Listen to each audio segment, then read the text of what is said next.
Judge Tanya Chutkan has officially made public Jack Smith's bombshell 165-page immunity brief in the Donald Trump January 6 case in D.C.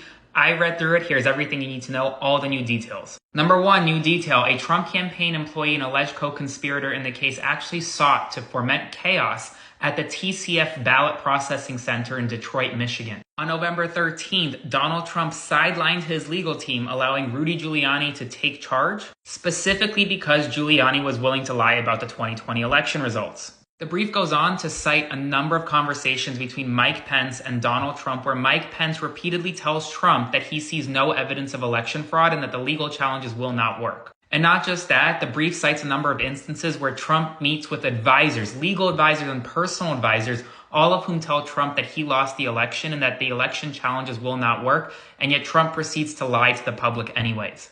The brief cites a number of instances where Donald Trump promised to give evidence of voter fraud to a number of Republican governors, including in Georgia and Arizona, and yet never delivered. Jack Smith has text messages between then Chief of Staff Mark Meadows and another White House lawyer exchanging messages on December 3rd, 2020, where they confirmed that the lie about dead voters was false. This is specifically referring to dead voters voting in the 2020 election. Now, a number of the redactions deal with co-conspirators. In addition, the brief notes meetings where Mike Pence was told a plan to decertify electors. And when Pence pushed back, the co-conspirator admitted that the plan was not proper and that no one had previously tested it. Despite that, Donald Trump continued to press Pence to unilaterally reject valid elector slates. The big takeaways from this brief are a couple. Number one, Donald Trump knew that he lost. Donald Trump knew that his fraud claims were false and yet proceeded to push them anyway.